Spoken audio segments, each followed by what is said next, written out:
Bueno, hola a todos y todas. Vamos a dar inicio al séptimo capítulo de nuestro podcast QDLD, que dicen los datos de la encuesta Clima Social UDP. Tenemos nuestra séptima entrega que titulamos El clima antes del cierre. Ya nos estamos acercando a fin de año, las cartas están sobre la mesa y se nos viene la segunda vuelta.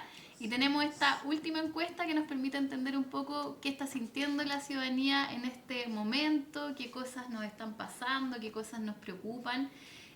Así que estamos con Gabriel, con Claudio y vamos a conversar un poquito sobre lo que trae esta entrega. Así que, si les parece, quizás partir hablando un poco de las emociones, del clima emocional antes del cierre, qué están sintiendo las personas, cómo se ven las cosas. Acá tenemos una nube de palabras. Le preguntamos a las personas, ¿cierto?, qué palabras se le viene a la cabeza en la segunda vuelta a la elección presidencial. Pensando en esta segunda vuelta, ¿qué es lo primero que piensa la ciudadanía? Bueno, nuestra muestra. ¿Cómo lo vemos, Claudio, Gabriel? ¿Parto yo? Sí, ya. A ver, primero, no está la palabra desastre, todo lo que tiene que ver con se cae a pedazos y todo eso. Chile no se cae a pedazos. El caos está muy pequeño. Sí. Está centrado mucho en la figura, obviamente, de la segunda vuelta, Jara Kast.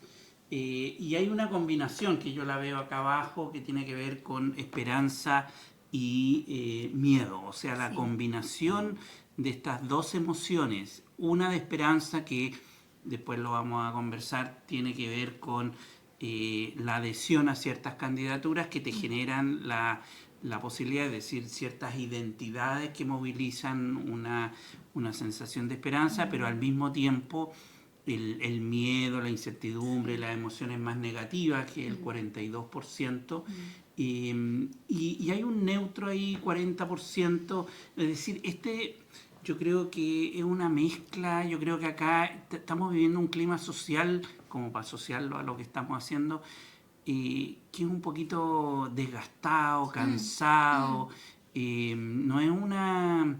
No es la sensación, no sé si se acuerdan con Boric y Kass en la vuelta pasada, como que prendió una épica, ¿no? Una épica de decir, aquí algo hay en juego. Yo creo que en este ciclo, como que pese a que está más polarizado el país, es la paradoja de que parece ser que hay menos en juego, porque la gente como que no está dispuesta, o hay una sensación como de media determinista de que esto ya está jugado y por lo tanto no hay mucho que hacer. Entonces, esa resignación yo creo que lo habíamos visto en otras encuestas, como la sensación de resignación es bien fuerte. O quizá hay mucho en juego, pero poca emoción frente a las posibilidades, ¿no? Una mezcla rara, ¿no? ¿Cómo lo ves tú, Gabriel? Yo coincido con Claudio. Yo creo que hay un desgaste ya de varios años de...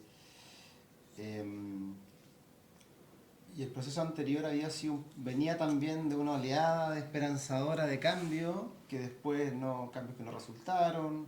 Yo creo que ahí se gestó una polarización que hoy día deriva un poco en esto, ¿no? Yo creo que lo interesante es que hablamos mucho de polarización, que efectivamente yo siento que es algo que ha estado ocurriendo, pero también la gente, buena parte de la ciudadanía quizás no se siente parte de eso tampoco. O sea, yo también destacaría acá el gran porcentaje de las personas que tienen como entre comillas, o se le vienen a la cabeza como palabras neutras, ¿sí? Que no podríamos encasillar entre que son positivas o negativas. Yo creo que ahí también hay un poco ese desgaste que menciona Claudio, como quizás no estar demasiado comprometido con lo que está pasando políticamente ahora. Y también me imagino que no hay ni esperanza, ni miedo, ni nada, como que la vida probablemente, por lo que veíamos en la encuesta anterior, como que la vida va a seguir igual, ¿no? No van a haber muchos cambios en la vida cotidiana de las personas. ¿Sí? No siento que al menos, o sea, yo creo que también esa nueva palabra representa que la polarización no es tan extendida quizás como la pensamos. Claro, yo creo que lo que hay que recordar también es que como es segunda vuelta y las opciones que finalmente pasaron son opciones que de alguna manera, como se dice, están un poco en los extremos del espectro político, muchas personas objetivamente ahora tienen que escoger entre dos candidaturas que no fueron su primera opción. O sea, evidentemente, ¿no? Entonces ahora, claro, es como, para muchos es votar un poco por lo menos malo dentro de lo que hay. Y eso quizás invita más como al pragmatismo, más que a esta épica o a esta emoción tan grande. Ahora, evidentemente también vemos que hay preocupación, ¿sí? Vemos que en la ciudadanía hay preocupación, hay esperanza también, pero hay preocupación, porque también para muchos está la posibilidad de que efectivamente gane una alternativa que no les gusta y que les concita como ciertos fantasmas también, ¿no? Algo de eso estamos viendo en las emociones, ¿o no? Sí, totalmente. Y si tú te fijas en la lista, preocupación aparece con un 42% como la principal, y aquí estaba esperanza, que es muy similar a la 9 palabras, que está con un 31%, pero de ahí para abajo todas son, o sea, develan esta ansiedad, nerviosismo, ansiedad, desconfianza, miedo, frustración, resignación, Sí. o sea, el aburrimiento, lo que domina es una sensación más de una carga más ansioso, Claro. frustrada, más que nada. Y yo creo que eso también se refleja en el tipo de debate que se está teniendo, que es un debate bien superficial, bien poco profundo. Entonces se genera esas percepciones más negativas. Sí, yo siento que también esto en relación a o sea, aquí yo lo que al menos veo es con mucha incertidumbre. Yo también lo conectaría también con lo que mencionaba antes respecto de la cantidad, el porcentaje de menciones neutras, ¿no? Yo creo que mucho de eso tiene que ver con la incertidumbre, con la falta de certeza respecto de cómo va a ser el futuro, que probablemente hay algo de esperanza, ¿no? Porque yo creo que siempre en un proceso electoral hay algún grado de esperanza por todas las promesas que se van haciendo en el camino. Pero en este caso predomina, en mi opinión, la incertidumbre, y también conectándolo con lo que decía la Maca, yo siento que, claro, en general, yo creo que la gente no vota por... es difícil que un candidato o una candidata se ajuste como a las preferencias de las personas. Y yo siento que... Pero aquí yo creo que en esta elección eso se radicaliza un poco, porque la gente a veces quizás está tomando decisiones que están mucho más lejanas respecto de lo que sería como una candidatura ideal. Sí. Pienso que cuando las candidaturas, al menos en términos perceptuales, están más centralizadas, la gente quizás los gaps son las distancias, ¿no? Distancias, claro. Y eso quizás como que genera un ambiente más grande de incertidumbre. Bueno, de hecho también nuestros datos permiten entender quiénes están esperanzados y quiénes están preocupados, y también ahí vemos que hay diferencias por perfiles. Por ejemplo, claramente ese 31% que está esperanzado se concentra mucho más en personas de derecha, porque un poco la conversación pública y las encuestas apuntan que lo más probable es que gane, ¿cierto?, José Antonio Kast en la segunda vuelta, al menos eso es lo que estarían mostrando las predicciones.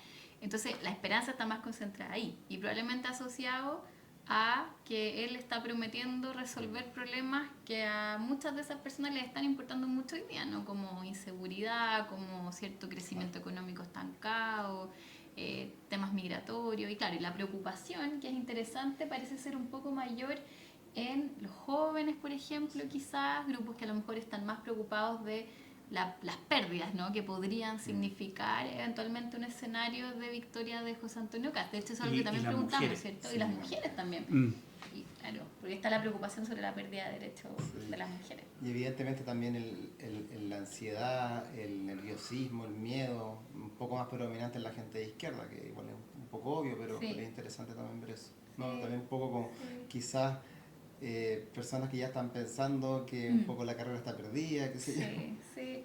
Bueno, quizás podríamos hablar un poco también de esta sensación de polarización que ustedes mencionaban. Está esta idea, ¿no?, de que parece que el clima se está como polarizado, ¿no?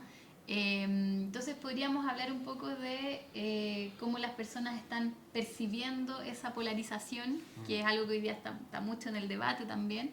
¿Observan las personas que Chile se polarizó? Bastante. Dale tú.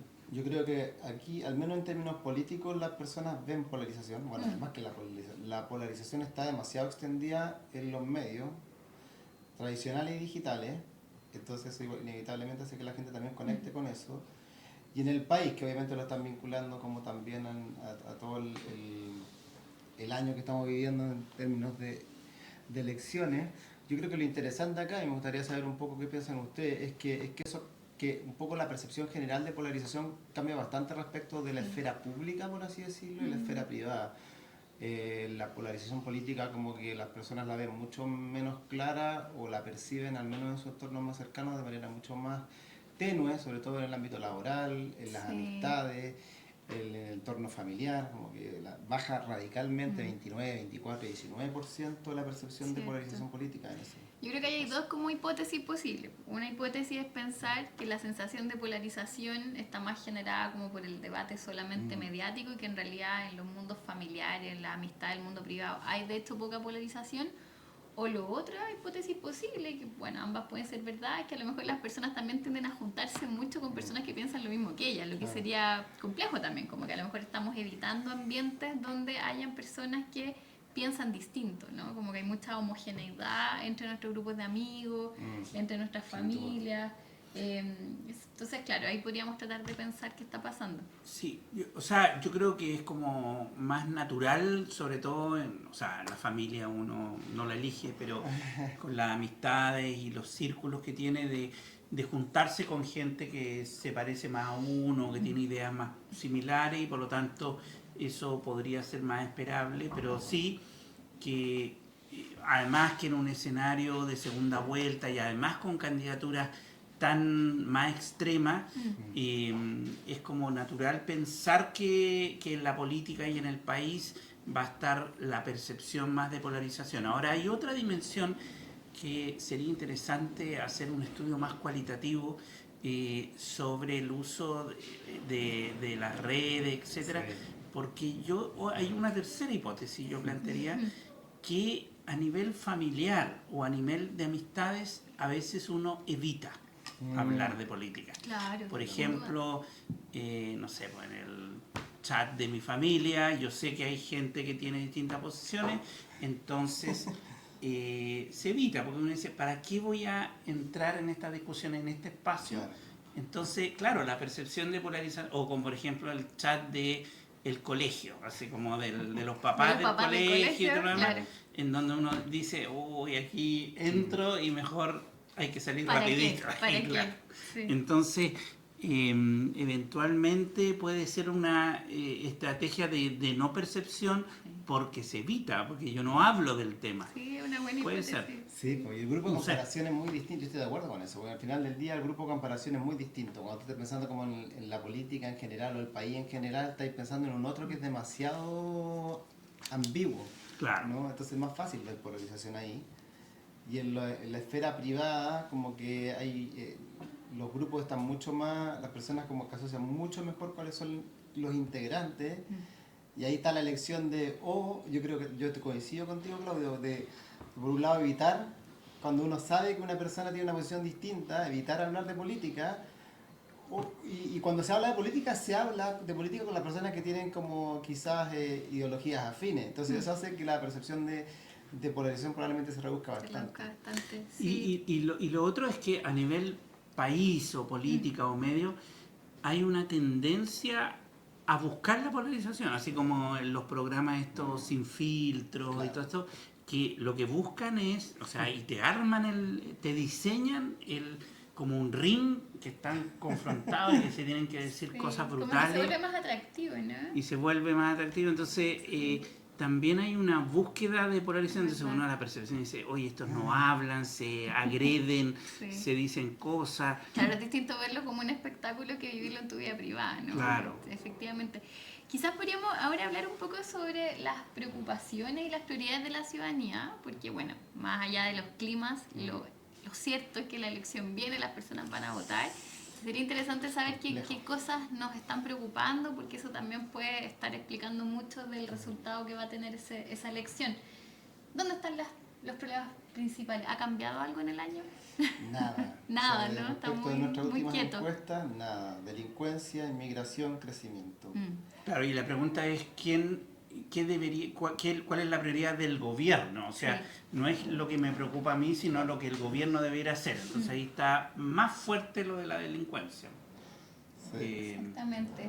Sí, y algo muy interesante que trae esta encuesta es que nosotros le preguntamos a las personas quién de los candidatos puede resolver mejor cada uno de estos potenciales problemas que nos están preocupando, y da la impresión de que hay bastante claridad en la ciudadanía de quién es mejor en cada caso, ¿no? Sin duda. O sea, yo creo que esta lámina es bastante decidora en mi opinión, porque en la mayoría de los temas, ¿no? hay una percepción de que Kast podría resolverlo o tiene una propuesta o tiene mayor capacidad para implementar o para resolver estos asuntos. Y evidentemente, a propósito de la lámina anterior, ¿no? De cuáles son los principales problemas que se debiesen resolver, si uno mira acá, inmigración, 63% de las personas cree que Kast es la persona que podría disminuir el ingreso de inmigrantes irregulares. Sí. Lo mismo Kast, casi 60% de que es el candidato que podría reducir más la delincuencia y crecimiento económico también Kast con un 55%. Es difícil ver, o sea, básicamente es un escenario que favorece mucho a Kast porque salen un poco las percepciones de la ciudadanía respecto de que él puede resolver los problemas más centrales, ¿no? Claro. Y son pocas los asuntos en donde uno puede ver que prevalece Janet Jara, ¿no? Uno quizás lo ve acá en azul, ¿no? A la derecha.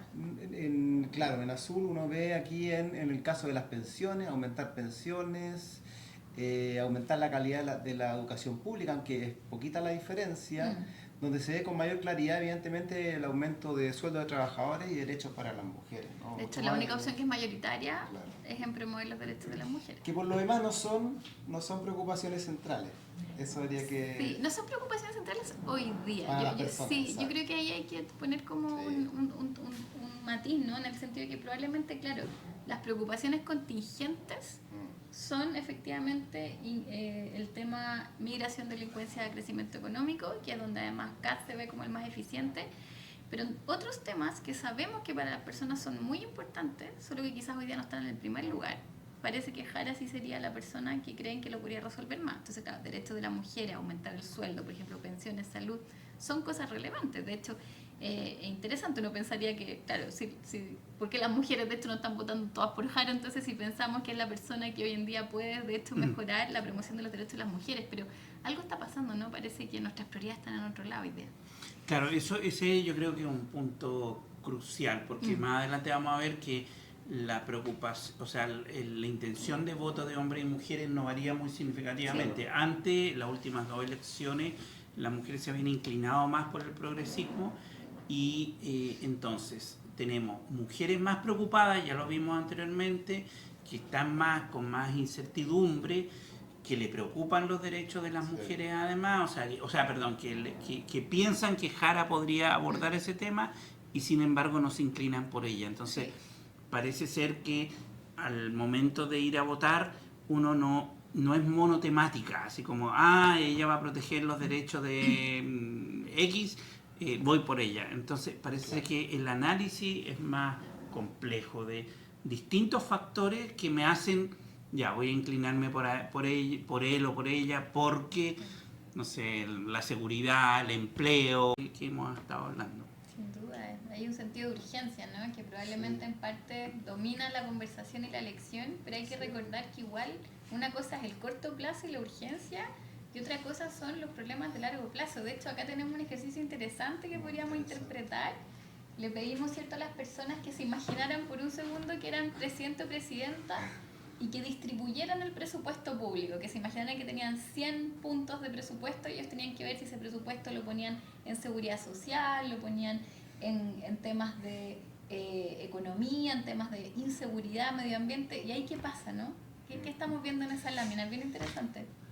Aquí lo que es interesante a propósito de lo que mencionaba la Maca antes, es que el voto yo creo que la elección, la preferencia de voto es demasiado compleja, ¿no? Y que un poco refleja como quizás las preocupaciones más contingentes, como tú decías, respecto de preocupaciones que a veces son más estructurales, que la gente igual las tiene en la cabeza, pero a la hora de sopesar normalmente ganan las preocupaciones más cotidianas. Eso no quiere decir que la gente, por ejemplo, que vaya a votar por Kast porque en este momento vea con mayor preocupación el tema de la delincuencia, sea una persona que quieran desigualdad, por ejemplo, o no quieran que se aumenten las pensiones, qué sé yo. Y eso se ve súper claro acá, cuando a la persona se le hace este ejercicio, ¿no?, de distribuir el presupuesto.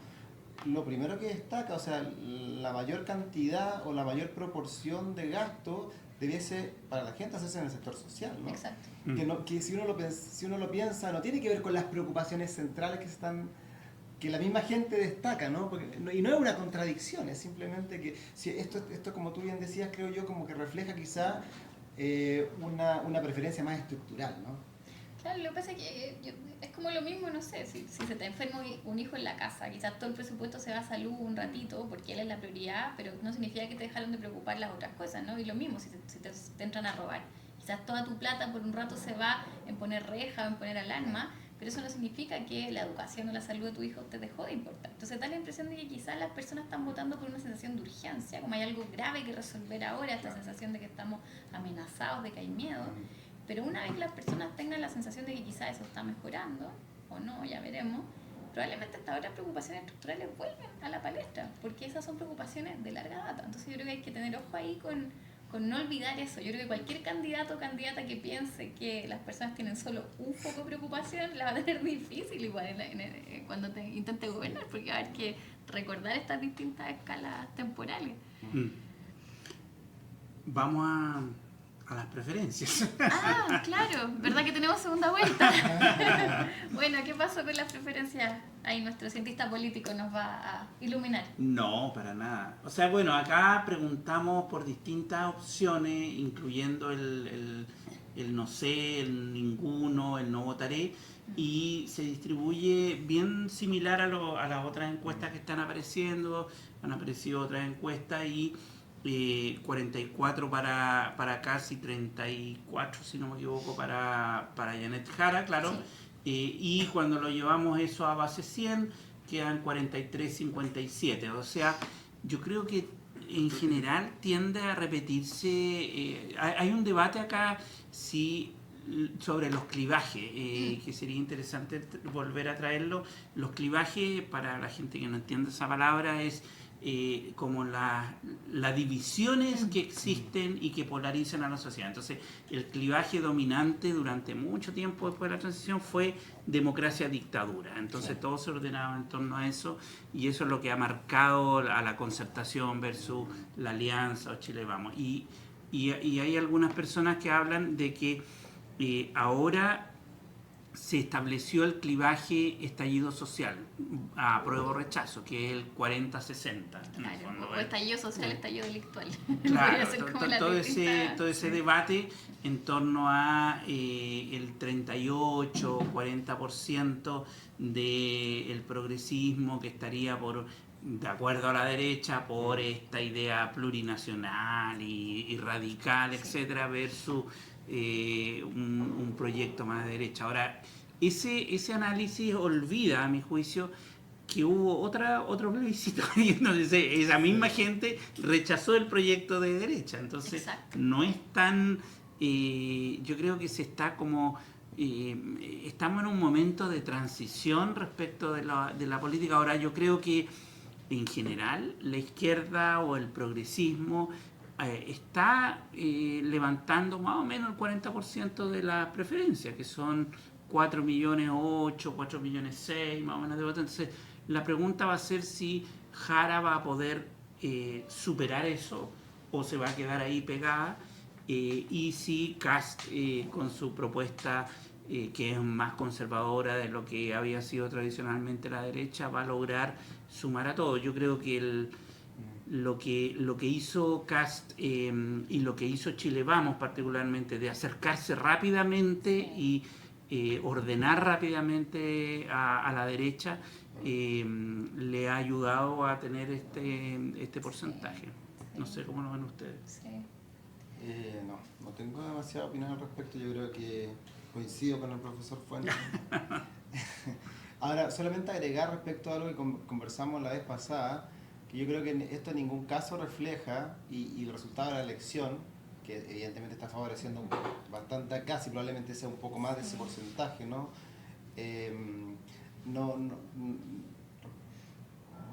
No creo que refleje la ideología política de la gente de ninguna manera. Sí. Puede haber una especie, a propósito de lo que tú mencionabas de los clivajes, puede que ahora el clivaje actual, sea cual sea el nombre que le pongamos, se asocie con una derechización un poco de la ciudadanía. Yo creo que eso, como lo conversamos la vez pasada, puede estar ocurriendo, pero no creo que sea necesariamente, se asocie directamente con los porcentajes que vayamos a ver ahora en la elección. Es que yo creo que refleja lo que decíamos, refleja las urgencias, más que esas como convicciones necesariamente tan profundas. De hecho, por eso es tan difícil también la tarea para Janet Jara, porque en el fondo para ella poder tener una chance de ganar tendría que convencernos o convencer a la ciudadanía, ¿cierto?, de que los temas en que a ella se le percibe fuerte, como es la reducción, por ejemplo, las desigualdades entre hombres y mujeres, o el tema de salario, o el tema de pensiones, es tan importante como estas otras cosas que nos están preocupando tanto, como inseguridad, economía, etcétera. Entonces, eso es lo difícil, ¿no? Que ella pueda demostrar o convencer que en lo que ella es fuerte sí es una prioridad también. Y eso implica mover un poco la aguja de la discusión, y eso es difícil. Y si quieres, mostrémoslo esa tendencia. Bueno, Y el fenómeno Parisi, ¿no?, que nos ha tenido conversando tanto. ¿Qué pasó? Nosotros podemos ver en nuestra encuesta quiénes de los que votaron por Parisi en la primera elección, o que dicen que votaron, claro. Los que dicen que votaron por Parisi en la primera vuelta, por quién van a votar en la segunda. ¿Qué nos dicen los datos, profesores? Bueno, dice que la mayoría, el 40% casi, se va con Kast, 14 con Jara y 26 al ninguno. Ahí hay un debate sobre, porque hay un segmento del Partido de la Gente, Pamela Giles, que está asociada ahí, el mismo Parisi, que hablaban de ir a votar nulo.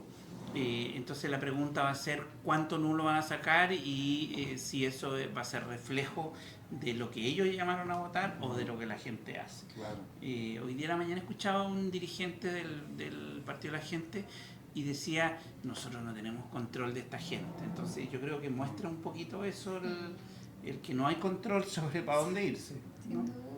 Sin duda. Lo que pasa es que la gente, o lo que digamos representó Parisi, no necesariamente, o sea, no es de hecho ni idéntico a lo que representa Jara, ni idéntico a lo que representa Kast o Kaiser, etcétera. Entonces, las personas acá van a escoger desde sus propias preocupaciones cuál le ofrece más certeza dentro de los temas que a ellos les están preocupando más, pero no hay una respuesta, ¿no?, a esa pregunta. Igual vemos claramente una preferencia un poco más acentuada hacia Kast. Sí. Y también tiene que ver con que algunos de los temas que toca Parisi se parecen más a los de Kast. Claro, y que quizás el discurso más apolítico de Parisi no es probablemente lo que lleva a la gente a votar por Parisi. No lo sé. Bueno, ahí yo hablo de la ignorancia absoluta. Sí.